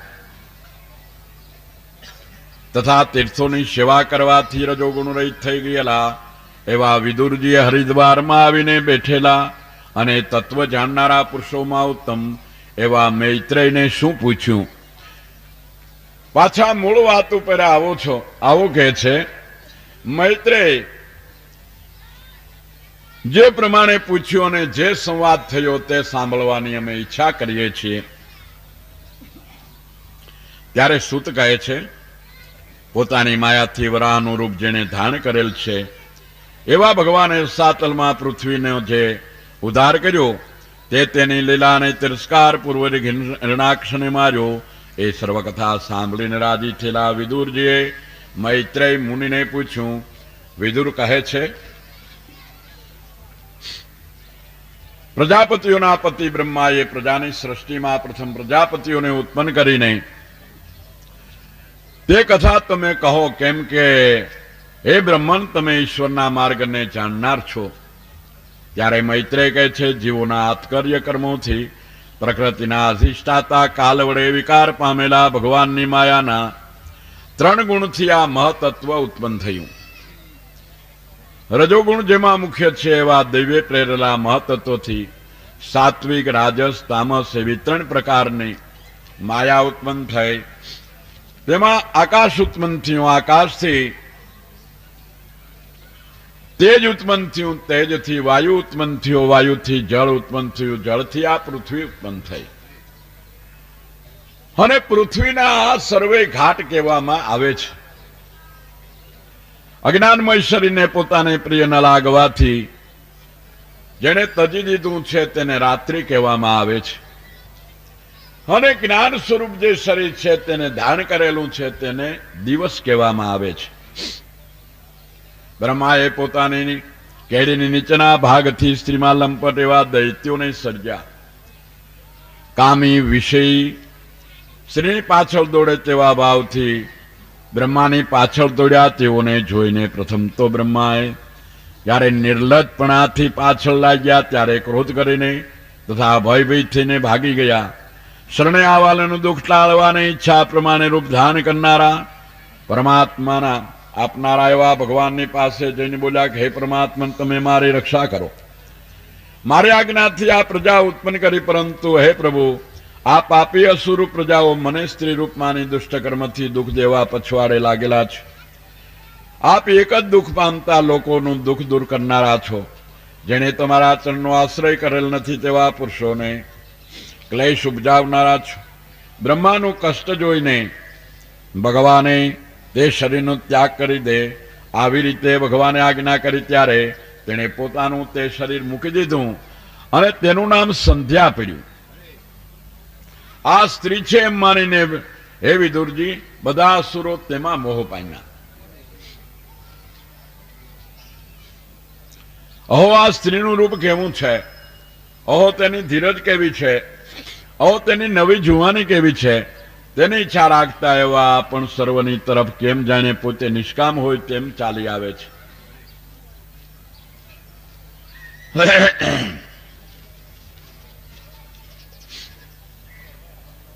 એમ કહેતા એવા દુષ્ટ બુદ્ધિવાળા દૈત્યોએ એ પ્રમાણે લોભ ઉપજાવતી અને સ્ત્રીની પેઠે આચરણ કરતી એવી સંધ્યાકાળની સંધ્યાને સ્ત્રી રૂપ માનીને ગ્રહણ કરી ગંભીર અભિપ્રાયથી હસીને પોતે પોતાને સૂંઘતી એવી કાંતિ વડે ભગવાન બ્રહ્માએ ગંધર્વ તથા અપ્સરાઓને ગણોને સર્જ્યા. જેને જેનાથી સર્જ્યા અને જે કામમાં નિર્માણ કર્યા તે કથા કહે છે. જે પ્રશ્ન આગળ મૈત્રેયને વિદુરજીએ કહેલો છે. સિદ્ધો તથા વિદ્યાધરોને બ્રહ્માએ તિરોધાન રૂપથી સર્જ્યા. અદભુત તે તિરોધાન નામનું પોતાનું પ્રતિબિંબ જોઈ પોતે પોતાને માન આપતાને સમર્થ એવા બ્રહ્માએ પોતાના પ્રતિબિંબથી કિન્નરો અને કિમ પુરુષોને સર્જ્યા. બ્રહ્માએ ત્યાગ કરેલા તે શરીરને પ્રાતકાળમાં બ્રહ્માના પરાક્રમના વર્ણનથી બ્રહ્માને ગાતા એવા કિન્નર અને કિમ પુરુષોએ સ્ત્રી પુરુષના જોડા રૂપે થઈને ગ્રહણ કર્યું કહે છે. પછી પોતાનો પુરુષનો દેહ તે મનુઓને આપ્યો. ત્યારે તે મનુઓને જોઈને જગત સ્રષ્ટા બ્રહ્મા તમે મનુઓને સર્જ્યા એ ઘણું સારું કામ કર્યું. કેમ કે આ મનુઓની સૃષ્ટિમાં અગ્નિહોત્રાદિ ક્રિયાઓ થશે અને અમે તેમાં યજ્ઞના ભાગ આદિ અન્નને સાથે રહીને ખાશું.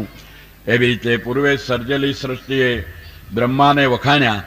ત્યાર પછી તપ, ઉપાસના, યોગ અને સમાધિ એ સર્વથી યુક્ત ઇન્દ્રિયો જેણે વશ કરેલ છે એવા બ્રહ્માએ પોતાને પ્રિય ઋષિની પ્રજા સર્જી. સમાધિ, યોગ, ઐશ્વર્ય, તપ, ઉપાસના વૈરાગ્ય જેમાં રહેલા છે એવા પોતાના શરીરના દરેક અંશને સર્વ ઋષિઓને અજન્મા બ્રહ્માએ આપી દીધા. એથી શ્રીમન્ મહાપુરાણ ભાગવત તૃતીય સ્કંદ વિષમોધ્યાય સંપૂર્ણ. બોલો શ્રી ગિરિરાજ ધરન કી.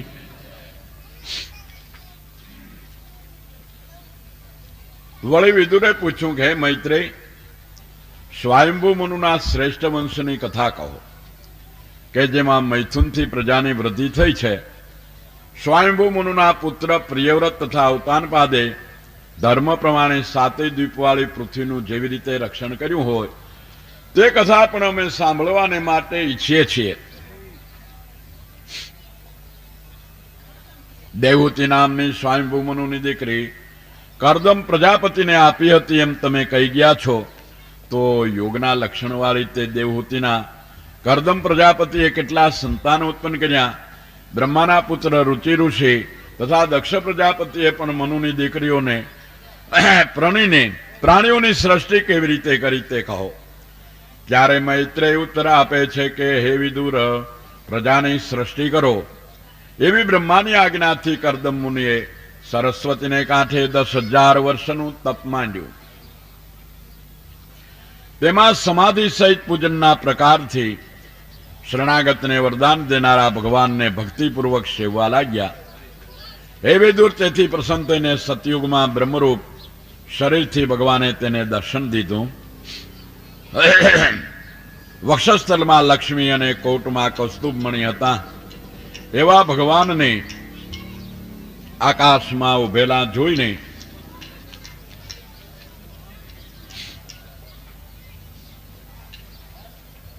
જેના મનોરથ પૂર્ણ થયા છે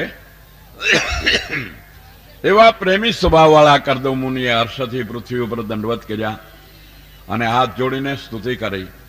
કરદમ કહે છે, ભગવાન ઘણા ઘણા જન્મથી યોગ સાધનારા યોગીઓ જેના દર્શનને ઈચ્છે છે એવા અને સર્વજીવોના નિવાસ રૂપ આપના દર્શનથી આજ મારા નેત્રની સફળતા થઈ છે.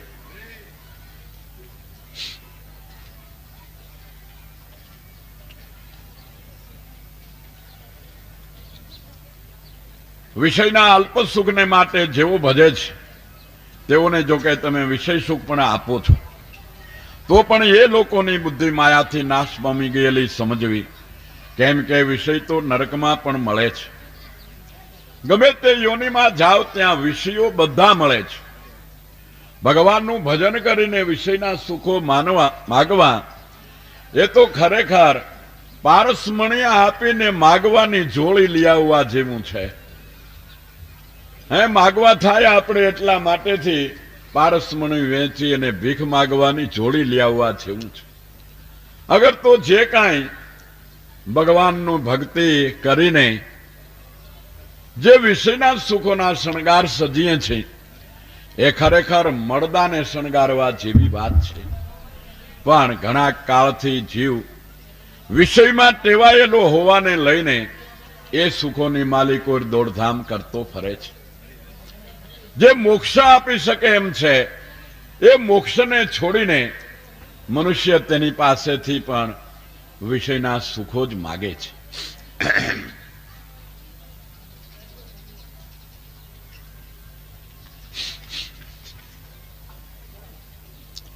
હે પરીક્ષિત રાજા, એ પ્રમાણે ખરા ભાવથી સ્તુતિ કરેલા ગરુડની પાંખો ઉપર શોભતા અને પ્રેમ સહિત અસ્વાદ સાજવાથી જેમની ભમર લે છે એવા ભગવાને અમૃત જેવા વચનથી કરદમ ઋષિને આ પ્રમાણે કહ્યું. ભગવાન કે જેને માટે તમે પોતાના નિયમ રાખીને મારી સારી પૂજા કરી છે તે તમારો અભિપ્રાય મેં પહેલાથી જ જાણી લીધો છે.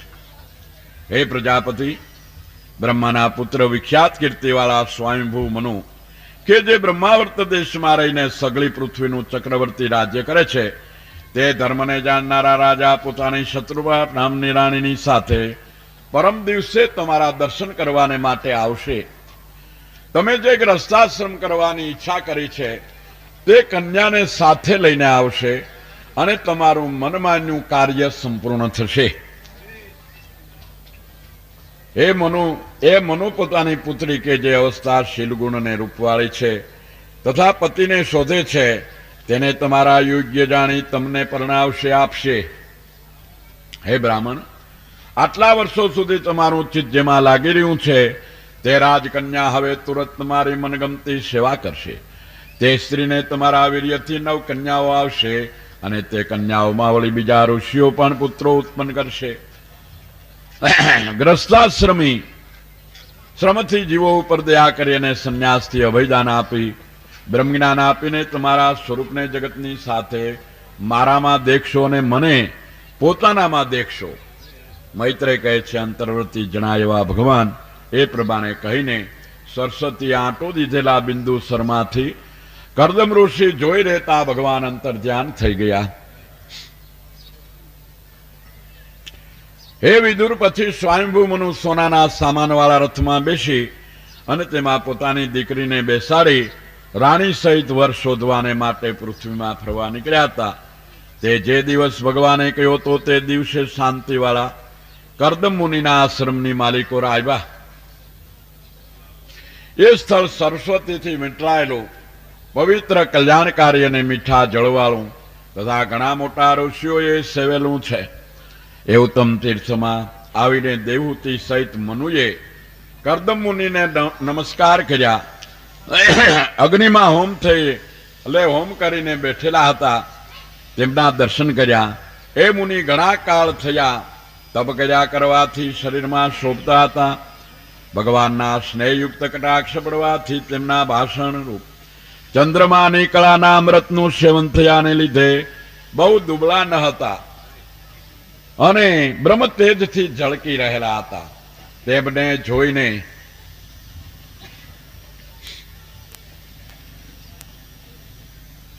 રાજાએ પ્રણામ કરી કઈ આજ્ઞાનો વિચાર કરી સામે બેઠા. ત્યારે કરદમ કહે છે, હે રાજા, તમારું ફરવું સજ્જનના રક્ષણને અને નીચ લોકોના નાશને માટે છે, કેમ કે તમે પાલન કરનારી ભગવાનની શક્તિરૂપ છો. તો પણ હે વીર, હું તમને પૂછું છું કે તમે અહીં શા માટે પધાર્યા છો? જેથી આપનું અહીં પધારવું થયું હોય તે કારણને આનંદ ભરેલા હૃદયથી અમે જરૂર સ્વીકારશું. ત્યારે મૈત્રેય કહે છે પ્રમાણે પોતાના સગળા ગુણ અને કર્મના વખાણ સાંભળવાથી તેમનું વૈરાગ્ય જોવાથી જાણે બોલવામાં લજાતા હોય એવા સ્વયંભૂ મનુ બોલ્યા. મનુ કહે છે કે વેદમય પરમેશ્વરે વેદને પ્રવર્તાવવા સારું જીતેન્દ્રિય અને તપ વિદ્યા તથા યોગવાળા તમલોકો એટલે બ્રાહ્મણોને મુખમાંથી સર્જ્યા છે. તમલોકોની રક્ષા કરવા સારું પોતાના હજારો હાથમાંથી અમને એટલે ક્ષત્રિયોને ઉત્પન્ન કરેલા છે. બ્રાહ્મણો તેનું હૃદય છે અને ક્ષત્રિયો તેનું અંગ છે. એટલા બ્રાહ્મણ અને ક્ષત્રિયો પરસ્પરની રક્ષા કરે છે અને એ બંને જાતિની અવિનાશી અને સર્વરૂપ ભગવાન પોતે રક્ષા કરે છે. તમે મને શિખામણ આપી મોટો અનુગ્રહ કર્યો અને ખુલ્લા કામથી તમારી મનોહર વાણી સાંભળવામાં આવી એ ઘણું જ ઉત્તમ થયું છે. હવે આપે હું કે જે દીકરીના સ્નેહથી મનમાં મૂંઝાયેલું રાખ છું તેની પ્રાર્થના કૃપા કરીને સાંભળો. આ મારી દીકરી અને પ્રિયવ્રત તથા અવતાનપાદની બેન દેવહૂતિ નામની અવસ્થા શીલ અને ગુણાદિકથી સંપન્ન પતિને શોધતી હતી. પણ જ્યારથી નારદજી પાસેથી તમારા સ્વભાવ વિદ્યા રૂપ અવસ્થા અને ગુણ વિશે આના સાંભળવામાં આવ્યું ત્યારથી તમને જ વર કરવાનો તેણે નિશ્ચય કરેલો છે. માટે હે બ્રાહ્મણોમાં ઉત્તમ આ કન્યા કે જેને હું શ્રદ્ધાથી આપું છું અને ગ્રસ્તાશ્રમ સંબંધી કામમાં સઘળી રીતે તમને અનુકૂળ થશે તેનો આપ પ્રેમથી સ્વીકાર કરો. મેં સાંભળ્યું છે કે તમે વિવાહ કરવાને માટે તૈયાર છો, તો અમુક સમય સુધી જેને બ્રહ્મચર્ય પાળ્યું છે એવા તમે આ મારું કન્યા ધ્યાન લો કે છે. કર્દમ ઋષિ આ વાત સાંભળી અને કહે છે હું પરણવાની ઈચ્છા રાખું છું અને આ તમારી દીકરી સગપણ થયા વગરની છે. માટે અમારો આ પહેલો વિવાહનો પ્રકાર યોગ્ય છે. હે રાજા, બેમાં જેવી રીતે કહ્યું છે તે પ્રમાણે તમારી પુત્રીની ઈચ્છા પરિપૂર્ણ થશે. તમારી પુત્રી કે જે પોતાના શરીરની કાંતિથી જ ઘરેણા વગેરેની શોભાને પણ હટાવે છે તેનો અનાદર કોણ કરે? એટલા માટે સંતાન ઉત્પન્ન થવા સુધીની બોલીથી આ ભલી સ્ત્રી સાથે હું ગ્રસ્તાશ્રમ કરીશ અને પછીથી સાક્ષાત ભગવાને કહેલા અને જ્ઞાનના જરૂર જોઈએ એવા અહિંસક ધર્મો પાળવા હું ધારું છું. આ વિચિત્ર જગત જેમાંથી ઉત્પન્ન થયું છે, જેમાં રહ્યું છે અને જેમાં લય પામશે તે પ્રજાપતિઓના પતિ અનંત ભગવાનની આજ્ઞા મારે પ્રમાણ છે. મૈત્રે કહે છે વિદુર, એ કરદમ મુનિ એટલું બોલી ભગવાનનું સ્મરણ કરતા ચૂપ થયા. મંદાસ્યથી શોભતા મુક્તિ દેવતીનું ચિત્ત લલચાઈ ગયું. પછી રાજી થયેલા મનુએ દીકરીનો અને તે પછી પોતાની રાણીનો સ્પષ્ટ રીતે અભિપ્રાય જાણી ગુણ સંપન્ન કરદમ ઋષિને જેમના જેવી પોતાની કન્યાનું દાન આપ્યું. મહારાણી શત્રુપાએ એ સ્ત્રી ભરતાને કરેલા લુગડા અને સરસામાન વગેરે અમૂલ્ય દાયજો આપ્યું. મુનિની રજા લેતા તેમણે રજા આપી એટલે રાણી સહિત રથમાં બેસીને મનુરાજા સગળા પરિવાર સહિત પોતાના નગર તરફ ચાલ્યા. ઋષિઓને આનંદ આપનારી સરસ્વતી નદીના બંને કાંઠા પર શાંત ઋષિઓના આશ્રમ શોભી રહ્યા છે. તેઓને માર્ગમાં જોતા આવતા હતા.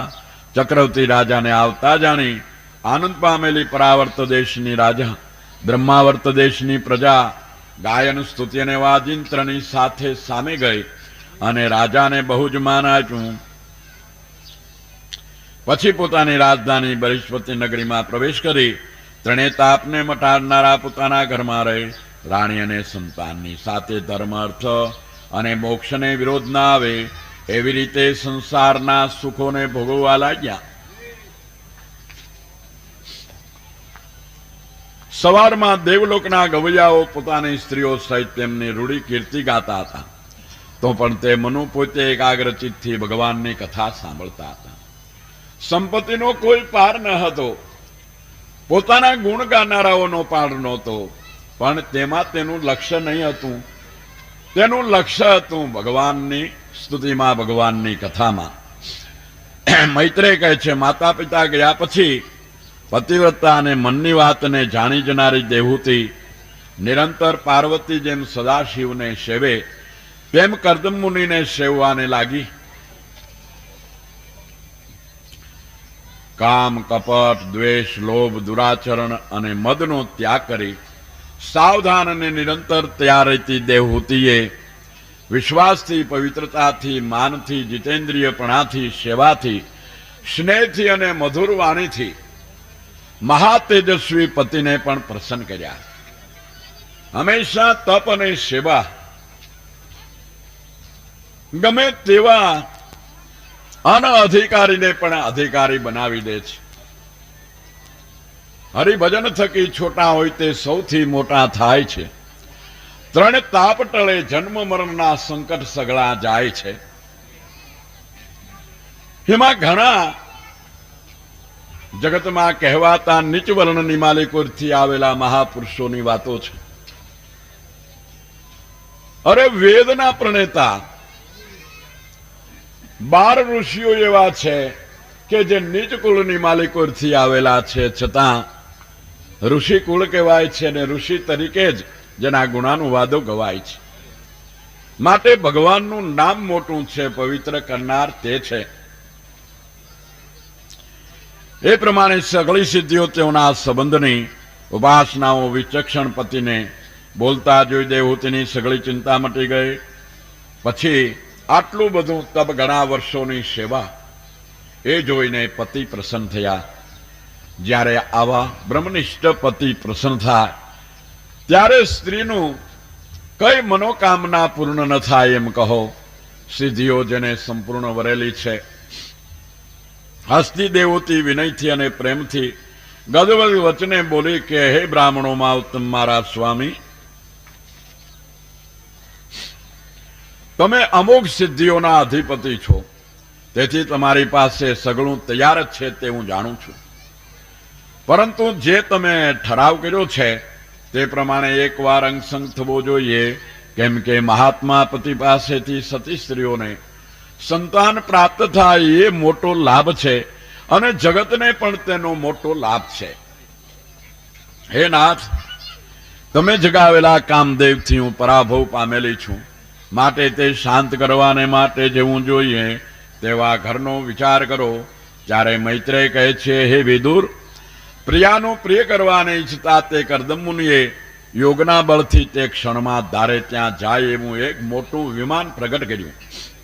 એ વિમાનમાં સર્વ મનોરથને પૂરનારું, સર્વરત્નોથી ભરપૂર, વધતી જતી સગળી સમૃદ્ધિવાળું, મણિના સ્તંભોથી શોભતું, દિવ્ય સામાનવાળું, સર્વકાળમાં સુખ આપનારું, નાની નાની પાટીઓથી અને પથકાઓથી શણગારેલું એક વિમાન. દરવાજાઓમાં વિદ્રુમ મણિના ઉંબરા અને હીરાના કમાર હતા. ઇન્દ્રની નીલમણીની બનાવેલા મહેલોના શિખરો સોનાના કુંભ હતા. હીરાની મોતીના માણિક આંખોની પેઠે ચળકતા હતા. વિચિત્ર ચંદ્રવા અને સોનાના અમૂલ્ય તોરણો લાગી રહેલા હતા. એવા એ વિમાનને દેવહૂતિએ થોડાક રાજીપાથી જોવા માંડ્યું. સર્વ પ્રાણીઓના અભિપ્રાયને જાણનારા કર્દમ મુનિ બોલ્યા કે હે પ્રિયા, આ સામેના ધ્રોમાં નાઈને પછી આ વિમાનમાં બેસો. તમે કહેશો કે થોડીક આટલું સુંદર વિમાન જેનું વર્ણન કર્યું ન જાય, એવું દૈવી વિમાનને જોવા છતાં દેવહૂતિએ થોડાક ભાવથી તેને કેમ જોયો કે હું ક્યાં, મારું રૂપ ક્યાં, શણગાર ક્યાં, અને આ વિમાન ક્યાં? આ વાતને તરત જ કર્દમ મુનિ યોગ માર્ગથી સમજી ગયા અને આજ્ઞા કરી કે આ બાજુના આ ધરાની માલિકુર, પાણીના ગુનાની માલિકુર, તમે સ્નાન કરવાને જાઓ, પછી એ વિમાનમાં આવો. દેવહૂતિ પતિની આજ્ઞા મુજબ તે ગુનાની માલિકુર જ્યાં સ્નાન કરવા જાય છે ત્યાં 1000 સખીઓ દેવદાસીઓ તેમની આજ્ઞામાં હાજર છે. એવા પવિત્ર જળથી સ્નાન કરાવે છે, કોઈ શણગાર સજાવે છે. એ વિદુર પછી કન્યાઓએ નહાવાની અમૂલ્ય વસ્તુથી દેવહૂતિને નવરાવીને તેને નિર્મલ અને નવા વસ્ત્ર, અમૂલ્ય વાલા અને દીપતા ઘરેણા સગળા ગુણવાળું અને અમૃતની પેઠે મીઠા અને નિશો ચડાવે એવા પીવાના પદાર્થ આપ્યા. દેવહૂતિએ પોતાનું શરીર અરીસામાં જોયું.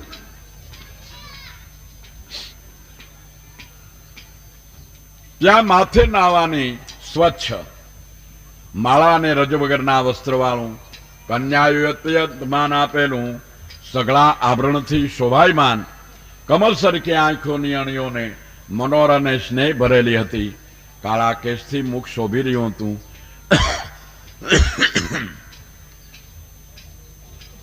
એ પ્રમાણે પોતાનું સ્વરૂપ જોઈ પોતાના સ્વામી કરદમ મુનિને સંભાળે છે.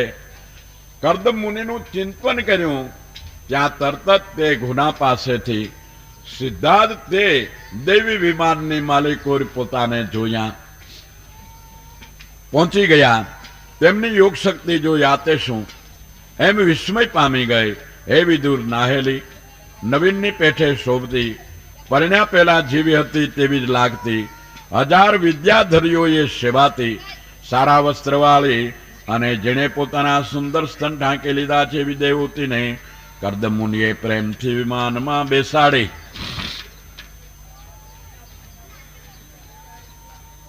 સિદ્ધ લોકોએ વખાણતાને સ્ત્રીઓના ટોળાવાળા કરદમ મુનિ તે વિમાનથી 8 લોકપાલના રમવાના સ્થળરૂપ મેરુ પર્વતની કામદેવને વધારનારા પવનથી પ્રિય લાગતી અને ગંગાજીના ધોધના કલ્યાણકારી ઘોંઘાટવાળી ગુફાઓમાં કુબેરજીની પેઠે ઘણા કાળ સુધી રમ્યા.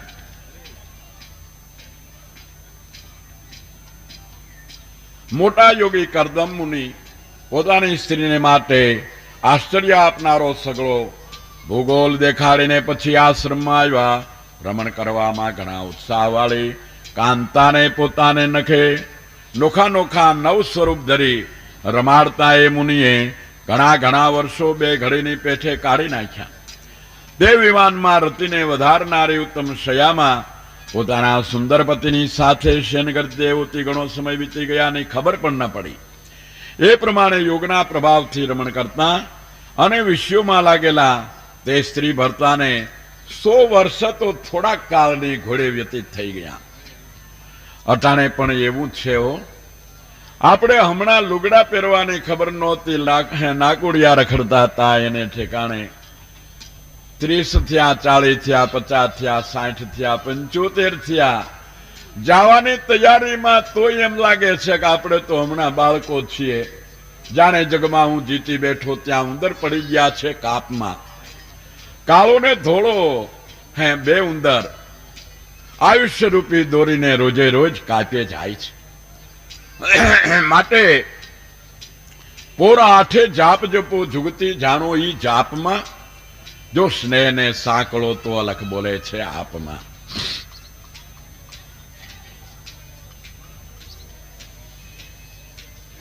આ પ્રમાણે યોગના પ્રભાવથી રમણ કરતા વિશ્વમાં લાગેલા સ્ત્રી ભરતાને 100 વર્ષ થોડા કાલમાં પેઠ વીતી ગયા.